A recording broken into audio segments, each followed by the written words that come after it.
Julie ajuste une dernière fois les bougies sur le gâteau au chocolat qu'elle a préparé pendant 3 heures. Dans leur petit appartement de 50 mètres carrés, chaque détail est parfait. Les assiettes dépareillées mais propres, les fleurs du marché arrangées dans un bocal en verre, la nappe qu'elle a repassée 2 fois. Ses mains tremblent légèrement d'excitation. 3 ans de mariage avec Marc. 3 ans qu'elle espère être enfin acceptée par sa belle famille. Les invités arrivent peu à peu. Marc, encore en bleu de travail malgré ses protestations, accueille ses collègues de l'usine avec des bières fraîches. Julie sourit en servant les petits fours qu'elle a préparés la veille après son service de nuit à l'hôpital. Ses économies de 3 mois sont passées dans cette soirée, mais voir Marc fier devant ses amis en vaut la peine. Le salon résonne de rires et conversations. Julie se sent enfin à sa place, servant le vin aux oncles de Marc, discutant recettes avec sa cousine Sylvie. Pour une fois, personne ne mentionne ses origines modestes ou son travail si fatigant d'infirmière de nuit. À 20 heures précises, elle apporte le gâteau, les bougies scintillant dans la pénombre. Les applaudissements fusent. Marc passe son bras autour de sa taille, l'embrasse sur la joue. Julie ferme les yeux une seconde, savourant ce moment de bonheur parfait. La porte d'entrée s'ouvre brutalement. Claire, sa belle-mère, fait irruption comme une furie, ses cheveux gris en bataille, le visage rouge de colère. Elle brandit son téléphone portable d'une main tremblante, l'écran illuminant ses traits déformés par la rage. « Où est-elle » hurle-t-elle, balayant le salon du regard. « Où est cette voleuse ?» Le silence tombe d'un coup. Les 15 invités se figent, verres à mi-chemin des lèvres, sourires gelés sur les visages. Julie sent son estomac se nouer. « Maman, que... » commence Marc. « Tu as volé ma carte et dépensé 800 € chez Sephora. » Claire pointe un doigt accusateur vers Julie. « J'ai le relevé sous les yeux. 800 € de maquillage de luxe. » Julie recule, le gâteau vacillant entre ses mains. Les visages des invités se tournent vers elle, expression passant de la surprise à la suspicion. « Je n'ai jamais pris votre carte, » balbutie-t-elle. Menteuse. Claire agite son téléphone.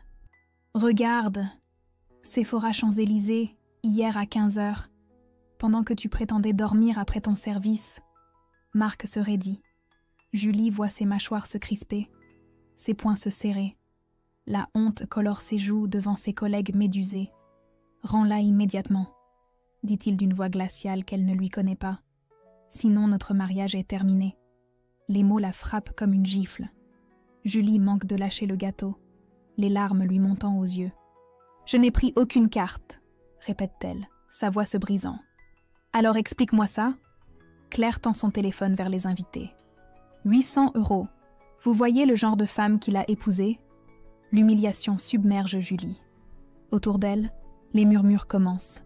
Les regards se détournent. Marc ne dit rien pour la défendre. Il se contente de la fixer avec une froideur qui lui glace le sang. Le gâteau d'anniversaire fond lentement sous la chaleur des bougies, le chocolat commençant à couler comme des larmes noires sur le plat en porcelaine de sa grand-mère. Dans le silence pesant, Julie comprend que sa vie vient de basculer. Les invités sont partis en silence, emportant avec eux les restes de gâteau et leurs regards embarrassés. Julie ramasse les verres abandonnés, ses mains tremblant violemment. Chaque assiette sale lui rappelle l'humiliation qu'elle vient de subir devant 15 personnes. Marc fait les 100 pas dans le salon, ses chaussures de sécurité martelant le parquet. Il desserre sa cravate d'un geste rageur, les veines de son cou gonflées par la colère. « Tu m'as ridiculisée » gronde-t-il sans la regarder. « Devant mes collègues, devant ma famille. Tu sais ce qu'ils vont dire lundi à l'usine ?» Julie pose les verres dans l'évier, tentant de garder son calme. « Marc, écoute-moi. Je n'ai jamais touché à cette carte. Tu me connais, je n'achète que du maquillage de pharmacie à 3 €. » Il se retourne brusquement, ses yeux injectés de sang. « Ma mère avait raison depuis le début. Une fille comme toi, ça ne change pas. Pauvre un jour, voleuse toujours. » Les mots la frappent plus violemment qu'une gifle. Julie sort son téléphone d'une main tremblante, ouvre l'application bancaire. « Regarde mon compte », supplie-t-elle en lui tendant l'écran. 127 €. C'est tout ce qui me reste après avoir payé cette fête pour toi. Marc repousse le téléphone sans même y jeter un œil. « Tu as un autre compte. Tu as caché l'argent quelque part. » « Quel autre compte ?» Julie sent les larmes lui monter aux yeux. « Marc, nous sommes mariés depuis 3 ans. Tu crois vraiment que je pourrais te mentir tout ce temps ?» Elle s'approche de lui, pose sa main sur son bras en un geste d'apaisement. Il se dégage violemment, comme si elle l'avait brûlé. « Ne me touche pas, voleuse !» La rage déforme son visage. Julie ne reconnaît plus l'homme qu'elle a épousé. Ses traits sont durcis par une haine qu'elle n'avait jamais vue. Dans un geste d'une brutalité inouïe, Marc lève sa jambe et frappe Julie en plein ventre. Le coup est si violent qu'elle se plie en deux, le souffle coupé. Elle titube vers l'arrière, ses jambes se dérobant sous elle. Sa tête heurte l'angle de la table basse avec un bruit sourd qui résonne dans tout l'appartement. Julie s'effondre sur le carrelage froid, une douleur fulgurante explosant dans son crâne. Du sang chaud coule le long de sa tempe, formant une petite flaque rouge sous sa joue. Sa vision se trouble. Les contours du salon deviennent flous. Marc reste figé, les yeux écarquillés d'horreur. Ses mains tremblent quand il réalise l'ampleur de son geste. Il regarde Julie gisant inconsciente à ses pieds, le sang maculant ses cheveux blonds. « Julie ?» Sa voix n'est plus qu'un murmure paniqué. « Julie, réponds-moi !» Il s'agenouille près d'elle, n'osant pas la toucher. Son visage est livide. Ses lèvres bougent sans qu'aucun son n'en sorte. Dans le silence mortel de l'appartement, seul résonne le tic-tac impitoyable de l'horloge murale. Avec des gestes frénétiques, Marc compose le 15 sur son téléphone. « Allô ? J'ai besoin d'une ambulance, vite ! Ma femme est tombée dans les escaliers, elle saigne de la tête. » Même dans sa panique, le mensonge sort naturellement de sa bouche. Julie ne bouge toujours pas. Autour de sa tête, la flaque de sang s'agrandit lentement, silencieusement, marquant à jamais le sol de leur appartement. Julie ouvre les yeux dans une lumière blanche aveuglante. L'odeur de désinfectant lui pique les narines. Sa tête résonne comme un tambour, chaque battement de cœur envoyant une douleur lancinante dans son crâne. Elle tente de bouger, mais son corps refuse d'obéir. Doucement, Madame Dubois. Une infirmière aux cheveux gris se penche vers elle, son sourire professionnel teinté de compassion. Julie reconnaît immédiatement l'uniforme, l'environnement. Elle est à l'hôpital où elle travaille depuis 5 ans. « Vous avez fait une grave chute ?» continue l'infirmière en vérifiant la perfusion. « Commotion cérébrale, point de suture à la tempe. Vous nous avez fait peur. » Julie porte instinctivement sa main à son ventre. Une douleur sourde irradie dans tout son abdomen. « J'ai mal au ventre », murmure-t-elle. Le visage de l'infirmière s'assombrit. Elle s'assoit sur le bord du lit, prend doucement la main de Julie. « Il faut que je vous dise quelque chose d'important. Vous étiez enceinte de 8 semaines. Le choc a provoqué une fausse couche. Je suis désolée. » Les mots frappent Julie comme un coup de massue. Enceinte. Elle ignorait qu'une nouvelle vie grandissait en elle. Un bébé qu'elle n'aura jamais la chance de connaître, de tenir dans ses bras. Les larmes coulent silencieusement sur ses joues tuméfiées. Pendant ce temps, à 10 km de là, le téléphone de Marc vibre dans sa poche. Il est resté toute la nuit sur une chaise en plastique des urgences, incapable de rentrer chez lui. Ses mains portent encore des traces du sang de Julie. « Marc ?» La voix de sa mère tremble au bout du fil. « Il faut que je te dise quelque chose. J'ai retrouvé ma carte. » Marc se redresse, le cœur battant. « Où ça ?» Dans la voiture, coincée sous le siège passager. Elle avait dû tomber la semaine dernière. Claire marque une pause, sa voix se brise. Et j'ai vérifié mes relevés. Les achats Sephora, c'est Émilie. Elle a pris ma carte en cachette pour acheter du maquillage avec ses copines. Le téléphone manque de s'échapper des mains de Marc. Autour de lui, les bruits de l'hôpital continuent leur ronde habituelle, indifférents au drame qui vient de s'effondrer sur lui. « Tu es sûre ? Émilie a tout avoué ce matin. Elle était terrifiée que tu découvres. »« Marc, qu'est-ce que tu as fait ? Qu'est-ce qui s'est passé hier soir ?» Marc ne peut pas répondre. Les mots restent coincés dans sa gorge comme des cailloux. Il revoit le coup qu'il a donné à Julie, le bruit sourd de sa tête heurtant la table, le sang qui s'étalait sous elle. Sa femme innocente gît dans un lit d'hôpital par sa faute. Sa femme qui économisait chaque euro pour lui faire plaisir, qui travaillait la nuit pour payer leurs factures, qui n'avait jamais levé la voix sur personne. Il raccroche et court vers la chambre de Julie. À travers la vitre, il la voit recroquevillée sous les draps blancs, une minerve autour du cou, des bandages sur la tempe. Ses collègues infirmières l'entourent, lui parlent doucement. Marc pousse la porte, Mais Julie tourne la tête vers le mur. « Sors d'ici », dit-elle d'une voix brisée. « Je ne veux plus jamais te voir. Julie, il faut que tu m'écoutes. Ma mère a retrouvé sa carte. C'était Émilie qui... »« Sors !» hurle-t-elle avec une force qu'il ne lui connaissait pas. Les infirmières se lèvent, entourent Marc d'un cercle protecteur. Dans leur regard, il lit le mépris et la colère. L'une d'elles, Mathilde, qu'il a rencontrée au fait de l'hôpital, le fusille du regard. « Monsieur, votre femme a besoin de repos. » Et nous savons tous que personne ne se fait de telles blessures en tombant dans les escaliers. Marc recule, les jambes flageolantes. Il comprend que sa vie, leur vie, vient de se briser en 1000 morceaux. Et cette fois, aucune excuse ne pourra réparer les dégâts. 3 jours plus tard, Julie sort de l'hôpital avec un sac plastique contenant ses affaires personnelles et une ordonnance d'antidouleur. Mathilde l'attend dans le parking, moteur tournant, ses yeux rougis par les larmes de colère. « Tu viens chez moi », déclare-t-elle en l'aidant à s'installer dans la voiture. Pas de discussion. Julie hoche la tête faiblement. Elle n'a nulle part où aller de toute façon. Quand elle a tenté de récupérer ses affaires à l'appartement, elle a découvert que Marc avait changé les serrures. Ses clés ne servaient plus à rien, comme leur mariage. L'appartement de Mathilde est petit, mais chaleureux. Divorcée depuis 2 ans, elle connaît la douleur de la trahison. Elle installe Julie dans sa chambre d'amis, un cocon de 8 mètres carrés, avec vue sur un petit jardin fleuri. « Repose-toi », murmure Mathilde en tirant les rideaux. Le monde peut attendre. Mais Julie ne dort pas. Allongée dans l'obscurité, elle revit en boucle la scène de violence. Le regard haineux de Marc, la sensation du coup dans son ventre, le goût métallique du sang dans sa bouche. Et surtout, cette douleur sourde qui lui rappelle constamment le bébé qu'elle ne portera jamais. Le lendemain matin, elle se force à se lever pour faire le tri dans ses finances. Compte joint vidé par Marc, 0 €. Compte personnel, 800 €, ses économies pour les vacances qu'ils ne prendront jamais. Son salaire d'infirmière de 1 800 € net lui permet de louer un petit studio à 450 € par mois. Elle trouve un logement au 5e étage sans ascenseur, 25 mètres carrés, avec une kitchenette et une douche minuscule.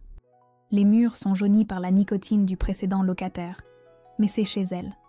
Pour la première fois depuis des années, personne ne peut lui retirer cette clé. Les premières semaines sont un cauchemar. Les cauchemars la réveillent en sursaut, trempée de sueur. Chaque bruit de pas dans l'escalier la fait bondir. Elle sursaute quand on sonne à la porte, craignant toujours de voir Marc surgir. Son médecin lui prescrit un arrêt maladie de 6 semaines pour traumatisme crânien. Ses revenus chutent à 1 000 € par mois avec les indemnités journalières. Elle mange des pâtes et des conserves, compte chaque euro dépensé. L'avocat qu'elle consulte pour le divorce lui demande 800 € d'honoraires. Elle vide son compte d'épargne sans hésiter. Maître Rousseau, une femme dans la cinquantaine aux cheveux argentés, écoute son récit avec attention. « Nous porterons également plainte pour violence conjugale », annonce-t-elle en prenant des notes.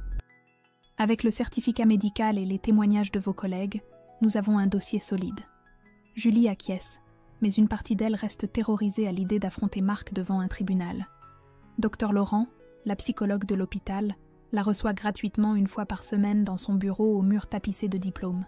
« Vous avez subi un traumatisme majeur », explique-t-elle lors de leur première séance. La violence conjugale laisse des cicatrices invisibles aussi profondes que les blessures physiques. Peu à peu, Julie commence à comprendre qu'elle était victime de manipulations psychologiques depuis des années. Les remarques désobligeantes de Marc sur son travail, ses origines, ses fréquentations, la façon dont il l'isolait de ses amis, contrôlait leurs sorties, gérait leur argent. « Je croyais que c'était de l'amour », confie-t-elle un après-midi pluvieux, les yeux fixés sur ses mains tremblantes. « L'emprise psychologique se déguise souvent en protection », répond Dr Laurent doucement. « Vous n'avez rien fait de mal, Julie. Rien de tout cela n'est votre faute. » Ces mots résonnent dans sa tête pendant des jours, comme un baume sur une plaie à vif. 2 mois après sa sortie de l'hôpital, Julie reprend le travail de nuit. Ses collègues l'accueillent avec une bienveillance qui la bouleverse. Personne ne pose de questions indiscrètes, mais tous savent. Dans le regard de ses patients, elle retrouve peu à peu le sens de son existence. Un soir, en rentrant de garde, elle s'arrête devant la vitrine d'un magasin de photographie. Son reflet la surprend. Elle a maigri, ses traits se sont creusés, mais ses yeux ne sont plus ceux d'une victime. Quelque chose de nouveau y brille, une détermination qu'elle ne se connaissait pas. Elle ne sait pas encore que cette étincelle va tout changer. 18 mois ont passé depuis cette nuit d'horreur. Julie a repris ses gardes de nuit à temps plein, remboursant peu à peu les 800 € d'avocat et les frais médicaux non remboursés. Son petit studio s'est transformé en véritable chez-soi grâce aux plantes vertes qu'elle collectionne et aux rideaux colorés chinés au marché aux puces. Ce mardi matin, en attendant l'ascenseur dans le hall de l'hôpital après sa garde, elle observe machinalement les va-et-vient. Une jeune femme en fauteuil roulant discute avec son mari, leurs mains entrelacées malgré l'épreuve qu'ils traversent. Un vieil homme console sa petite fille qui pleure silencieusement. Ces moments d'humanité brute la fascinent. Julie sort son vieux téléphone portable et, discrètement, capture l'émotion pure de ces instants. Sans flash, sans bruit, juste l'essence de ce que vivent ces gens. Elle ne sait pas pourquoi elle fait cela, mais quelque chose en elle ressent le besoin de préserver ces fragments de vérité. Vous photographiez souvent les patients ? Julie sursaute. Docteur Antoine Moreau, le nouveau chef du service de cardiologie, se tient derrière elle. Grand, la quarantaine, cheveux poivre et sel, il l'observe avec curiosité, mais sans reproche. Pardonnez-moi, docteur, je vais effacer... Non. Attendez. Il s'approche, regarde l'écran du téléphone. C'est remarquable. Vous avez saisi quelque chose de très juste. Julie rougit, ne sachant que répondre. Antoine continue, pensif. J'ai remarqué votre façon de parler aux patients difficiles. Vous avez un don pour les apaiser. Ça vous intéresserait de suivre une formation en relation d'aide ? L'hôpital peut la financer. Cette proposition inattendue bouleverse Julie. Depuis des mois, elle se sent utile seulement quand elle accompagne les familles dans leurs moments les plus sombres. Peut-être existe-t-il un chemin pour développer cette intuition naturelle ? Oui, j'aimerais beaucoup.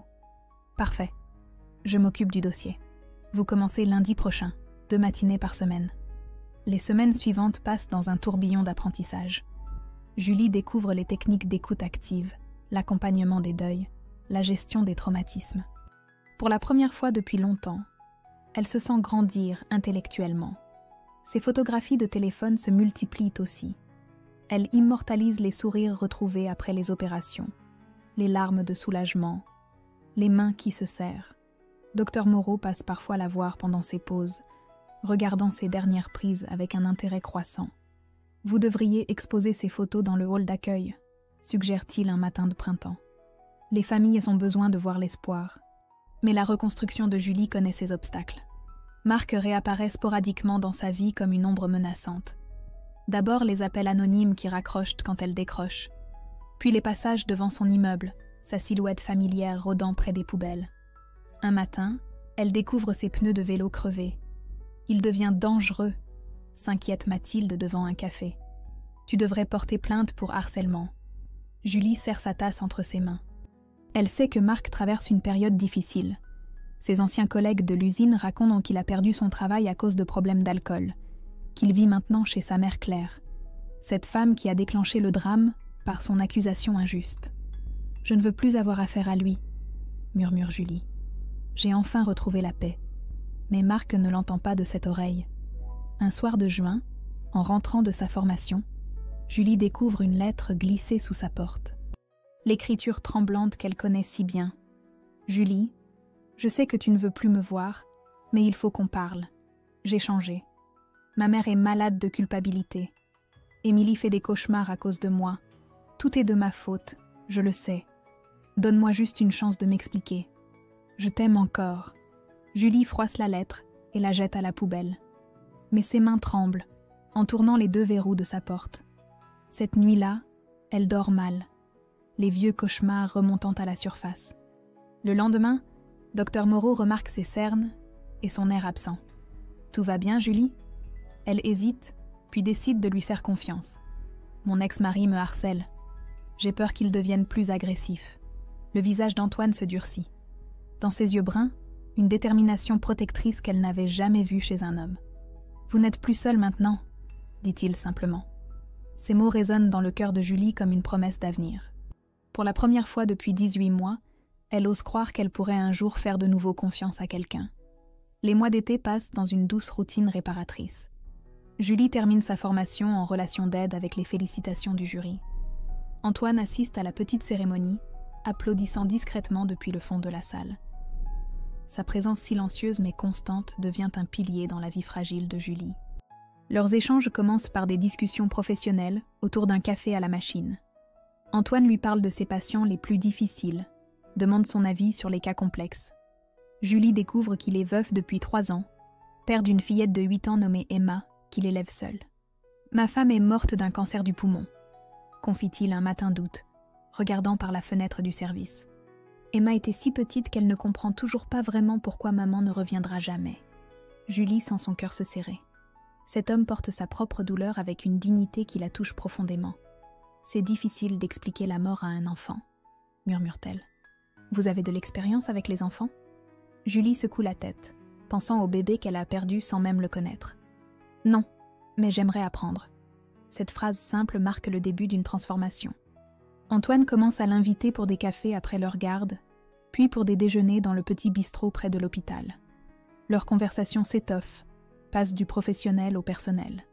Julie découvre un homme patient, réfléchi, qui écoute plus qu'il ne parle. Un samedi de septembre, il lui propose une promenade au parc avec Emma. Julie accepte, le ventre noué d'appréhension. Elle n'a jamais côtoyé d'enfant et craint de ne pas savoir s'y prendre. Emma est une petite fille aux boucles brunes et aux yeux malicieux qui ressemblent trait pour trait à ceux de son père. Elle observe Julie avec cette franchise brutale propre aux enfants. « Papa dit que tu soignes les gens tristes », déclare-t-elle en croquant dans sa pomme. En quelque sorte, oui. Moi aussi je suis triste parfois. Tu peux me soigner ? La simplicité de la question bouleverse Julie. Elle s'accroupit à la hauteur de l'enfant, cherche les mots justes. La tristesse, ce n'est pas une maladie qu'on peut guérir avec des médicaments, mais on peut l'apprivoiser ensemble. Emma hoche la tête gravement, comme si cette réponse lui convenait parfaitement. Les semaines suivantes, ses sorties dominicales deviennent un rituel. Julie apprend à connaître Emma, ses peurs, ses rires cristallins, sa façon de voir le monde avec un mélange de gravité et d'insouciance. L'enfant s'attache à elle naturellement, réclamant ses histoires du soir quand Antoine doit partir en urgence à l'hôpital. C'est un dimanche d'octobre, alors qu'Emma fait la sieste sur le canapé, qu'Antoine et Julie partagent leur premier baiser. Un geste tendre, hésitant, chargé de toutes les précautions qu'ils ont prises l'un avec l'autre. Julie sent ses défenses s'effriter doucement, comme des murs qui tombent pierre par pierre. « J'ai peur », avoue-t-elle contre ses lèvres. « Moi aussi », répond-il en caressant sa joue. « Nous irons à votre rythme. Rien ne presse. » Cette patience infinie contraste violemment avec l'urgence possessive qu'elle a connue avec Marc. Antoine ne demande rien, n'exige rien. Il attend, présent sans être envahissant, protecteur sans être contrôlant. Mais cette nouvelle sérénité va être mise à l'épreuve plus tôt qu'elle ne l'imaginait. Un soir de novembre, en rentrant d'une garde particulièrement éprouvante, Julie découvre Marc assis sur les marches de son immeuble. Il a maigri, ses cheveux sont ternes, ses vêtements froissés. L'odeur d'alcool flotte autour de lui comme un nuage toxique. « Julie, il faut qu'on parle », dit-il en se levant difficilement. « Va-t'en, Marc, tu n'as rien à faire ici. Je sais tout sur ton petit docteur. » Ces mots sont pâteux, mais venimeux. Je vous ai vu au parc avec sa gosse. Tu joues à la maman maintenant ? La colère monte en Julie, mais aussi une peur familière. Marc dans cet état est imprévisible. Tu me surveilles ? J'ai le droit de savoir qui fréquente ma femme. Je ne suis plus ta femme. Notre divorce est prononcé depuis 6 mois. Marc vacille, s'appuie contre la rampe d'escalier. Ce divorce, c'est du papier. Nous deux, c'est pour la vie. Tu le sais au fond de toi. Julie monte les marches, tentant de le contourner, mais il lui barre le passage. Si tu ne reviens pas, je m'en prendrai à lui. Et à sa fille aussi. Ces mots glacent le sang de Julie. Emma, cette petite fille innocente qui commence tout juste à lui faire confiance, menacée par la folie de Marc. « Tu ne leur feras aucun mal », siffle-t-elle avec une détermination qu'elle ne se connaissait pas. « Alors reviens. Sinon… » Marc n'a pas le temps de finir sa phrase. La porte de l'immeuble s'ouvre derrière eux. Antoine apparaît, Emma endormie dans ses bras. Il a dû la garder après la garde de Julie et venir la déposer. Les deux hommes se font face dans la pénombre du hall d'entrée. La tension est électrique, dangereuse. « Il y a un problème ?» demande Antoine d'une voix calme mais ferme. Marc le jauge avec haine, puis tourne les talons sans un mot. Mais Julie lit dans ses yeux une promesse de violence qui la glace jusqu'aux os. Cette nuit-là, elle ne ferme pas l'œil, sachant qu'elle vient de franchir une ligne invisible, et que Marc ne lui pardonnera jamais d'avoir trouvé le bonheur sans lui. Les semaines suivant la confrontation dans l'immeuble transforment la vie de Julie en cauchemar quotidien. Marc semble avoir abandonné toute retenue. Il apparaît partout où elle va, devant l'hôpital après ses gardes, au supermarché du quartier, même devant l'école d'Emma qu'il a repérée lors de ses filatures. Un matin de décembre, Julie découvre les 4 pneus de sa petite voiture d'occasion crevés. Sur le pare-brise, un message griffonné au rouge à lèvres « Tu ne m'échapperas pas ». Le gardien de l'immeuble n'a rien vu, bien sûr. Marc connaît les horaires de tout le monde. Antoine remarque immédiatement les cernes de Julie, sa façon de sursauter au moindre bruit. Il faut porter plainte pour harcèlement, insiste-t-il pendant leur pause déjeuner. Avec quelle preuve? Il fait attention à ne jamais être filmé par les caméras de surveillance. Julie ne lui dit pas que Marc a également appelé l'école d'Emma en se faisant passer pour un oncle, demandant les horaires de sortie. Elle ne veut pas effrayer Antoine plus qu'il ne l'est déjà. Le coup de grâce arrive un vendredi soir. En rentrant chez elle, Julie trouve sa boîte aux lettres fracturée, son courrier éparpillé dans le hall. Parmi les enveloppes déchirées, ses bulletins de salaire, ses relevés bancaires, ses ordonnances médicales, Marc a tout lu, tout consulté. Il connaît maintenant les détails les plus intimes de sa nouvelle vie. Cette nuit-là, recroquevillée sous ses couvertures, Julie envisage sérieusement de déménager dans une autre ville. Partir loin de Marc, mais aussi loin d'Antoine et d'Emma. Cette idée lui brise le cœur.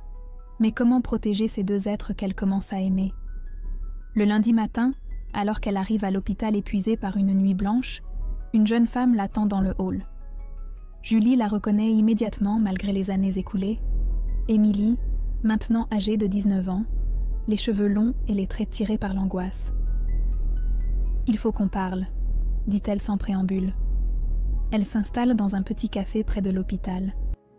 Émilie commande un thé qu'elle ne boit pas, ses mains tremblant autour de la tasse. Marc devient fou, lâche-t-elle d'une voix blanche. Il vit chez maman depuis qu'il a perdu son travail. Il boit du matin au soir et parle de vous constamment. Il dit que vous lui avez volé sa vie. Julie sent son estomac se nouer. Émilie, je suis désolée pour ce qui s'est passé il y a 3 ans. Cette histoire de carte de crédit, ce n'est pas votre faute. Les yeux d'Émilie se remplissent de larmes. J'aurais dû avouer plus tôt, mais j'avais tellement peur de lui. Elle marque une pause, rassemble son courage. Marc a toujours été violent, même quand nous étions enfants. Il me frappait quand les parents n'étaient pas là. Maman fermait les yeux parce qu'elle ne supportait pas l'idée d'avoir un fils comme ça. La révélation frappe Julie comme un coup de poing. Marc violent depuis l'enfance, et Claire qui couvrait ses crimes par lâcheté maternelle.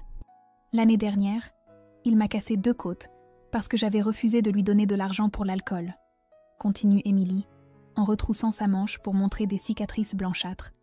J'ai des photos, des témoignages de mes amis qui ont vu les bleus. Julie observe cette jeune femme courageuse qui a vécu l'enfer en silence. Pourquoi me racontez-vous tout ça maintenant? Parce qu'hier soir, il a menacé de s'en prendre à votre nouveau copain et à sa petite fille. Il a dit qu'il connaissait l'adresse de l'école, les horaires de sortie. Maman a essayé de le raisonner, mais il l'a giflé.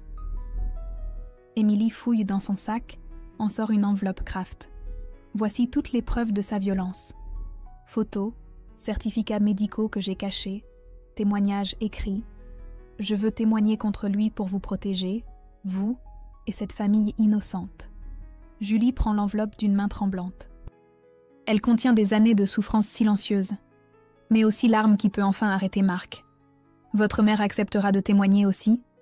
Elle n'a plus le choix. Hier, elle a réalisé que son fils était devenu un monstre. Elle m'a dit qu'elle témoignerait pour réparer le mal qu'elle avait fait en se taisant toutes ces années. Un espoir fragile naît dans le cœur de Julie. Pour la première fois depuis des mois, elle entrevoit une issue à ce cauchemar. « Il ne faut pas qu'il sache que nous nous sommes parlé », avertit Émilie en se levant. « S'il découvre que je vous ai donné ces preuves, Il ne saura rien, promet Julie. Alors qu'Émilie s'éloigne dans la rue froide de décembre, Julie serre l'enveloppe contre sa poitrine. Cette jeune femme qui a grandi dans la terreur vient peut-être de lui offrir la clé de sa liberté. Mais elle sait aussi que les bêtes blessées sont les plus dangereuses. Et Marc, acculé, pourrait devenir encore plus imprévisible. 10 mois plus tard, le tribunal correctionnel de Créteil résonne du claquement des talons de Maître Rousseau. L'avocate de Julie arrange ses dossiers sur la table, le visage impassible mais déterminé. Dans les gradins, Antoine tient la main de Julie, sa présence silencieuse lui donnant la force d'affronter cette journée qu'elle redoute et espère depuis si longtemps. Marc entre dans le box des accusés menottés, escorté par 2 gendarmes. Il a encore maigri, ses cheveux grisonnent prématurément. Ses yeux injectés de sang trahissent les ravages de l'alcool. Quand son regard croise celui de Julie, elle ne reconnaît plus l'homme qu'elle a épousé. Il ne reste qu'une coquille vide habitée par la haine. Le président du tribunal, un homme aux cheveux blancs et au regard perçant, ouvre les débats d'une voix grave. « Monsieur Dubois, vous êtes accusé de violence conjugale ayant entraîné une incapacité temporaire de travail supérieure à 8 jours et de harcèlement moral sur votre ex-épouse. Comment plaidez-vous » Marc se lève péniblement. « Non coupable. Ma femme ment pour me détruire. » Un murmure parcourt l'assistance. Julie sent ses ongles s'enfoncer dans sa paume. Maître Rousseau se lève à son tour, brandissant le certificat médical de l'hôpital. Commotion cérébrale, hématome temporal, fausse couche traumatique. Monsieur le Président, les preuves médicales parlent d'elles-mêmes. L'avocat de Marc, un homme bedonnant à la mine fatiguée, tente une défense pathétique. Mon client traversait une période difficile. L'accusation de sa mère l'avait profondément perturbé. Objection. Maître Rousseau l'interrompt. La mère de l'accusé va justement témoigner. Claire entre dans la salle d'audience voûtée par l'âge et la culpabilité. Elle évite soigneusement le regard de son fils et s'installe à la barre des témoins. Sa voix tremble quand elle prête serment. « Madame Dubois, rappelez-nous les faits du 15 octobre 2021. » Claire ferme les yeux, rassemble son courage. « J'ai accusé ma belle-fille d'avoir volé ma carte bancaire devant tous les invités. C'était faux. Ma fille Émilie avait pris la carte pour faire des achats avec ses amis. Quand j'ai découvert la vérité le lendemain, il était trop tard. » Elle marque une pause, ses larmes coulant librement. « Mon fils avait déjà frappé Julie. Elle était à l'hôpital. J'ai détruit une famille innocente par mon aveuglement maternel. » Marc bondit de son siège. « Maman, tu ne peux pas... » « Silence !» tonne le président. « Asseyez-vous immédiatement. » Émilie témoigne ensuite avec une dignité bouleversante. Elle raconte les années de violence subies, montre ses cicatrices, décrit les menaces récentes contre Antoine et Emma. Sa voix ne flanche jamais, même quand elle croise le regard assassin de son frère. Les collègues de Julie défilent à la barre, confirmant l'état dans lequel elle est arrivée cette nuit-là, les mensonges de Marc sur sa chute dans les escaliers. Docteur Moreau témoigne du harcèlement dont elle a été victime, des pneus crevés, du courrier violé.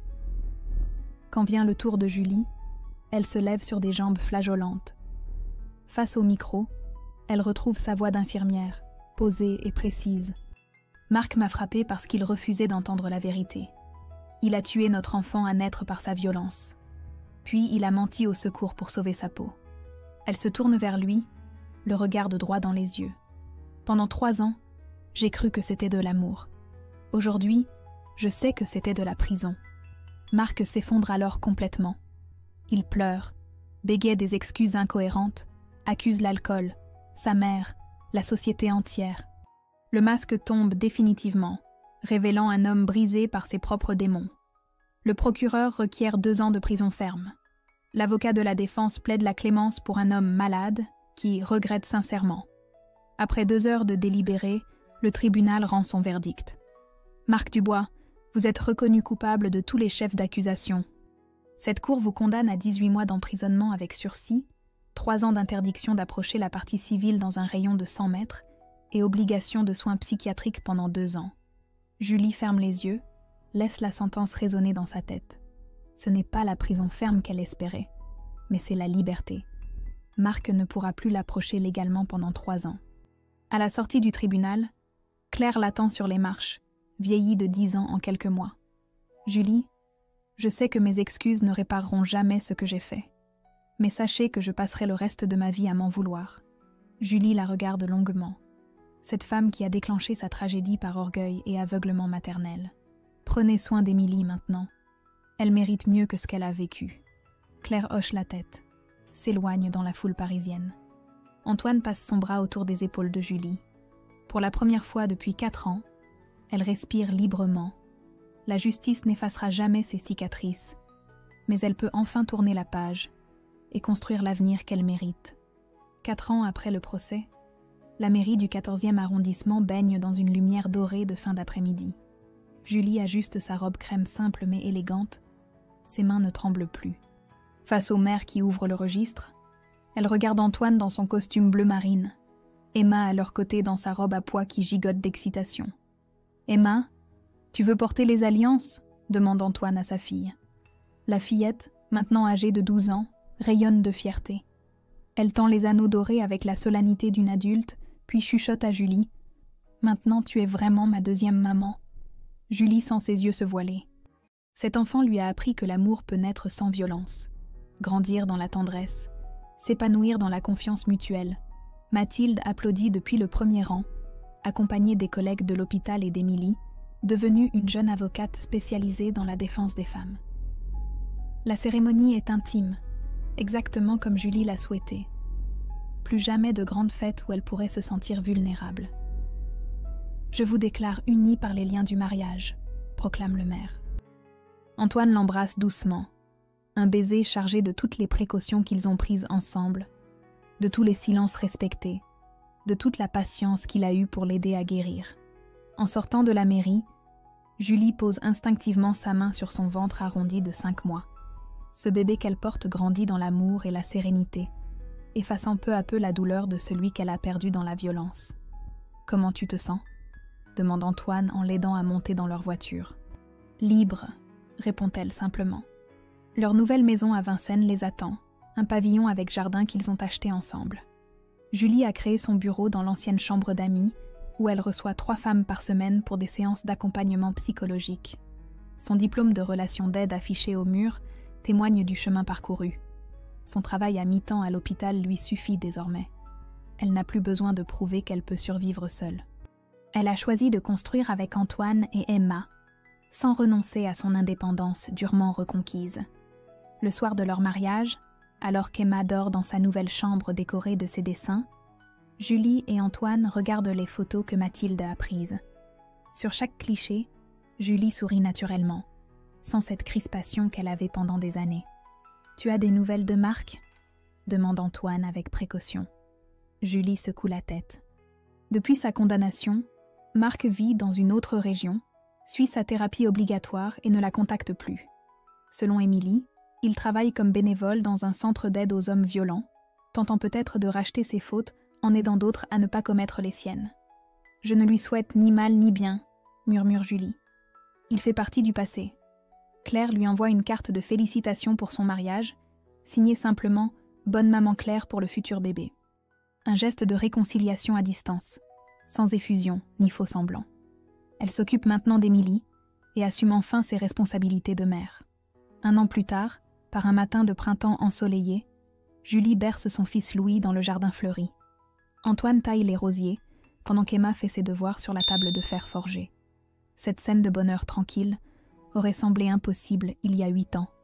Ces anciennes photos de l'hôpital ornent maintenant les murs de leur salon. Ces clichés pris avec son vieux téléphone, témoignage de sa renaissance, rappellent que la beauté peut naître de la douleur quand on accepte de la transformer. Julie regarde son reflet dans la fenêtre du salon. Elle a 35 ans, des rides de sourire au coin des yeux, une assurance tranquille dans le port de tête. Cette femme-là n'a plus rien à voir avec celle qui ramassait les verres brisés de sa vie d'avant.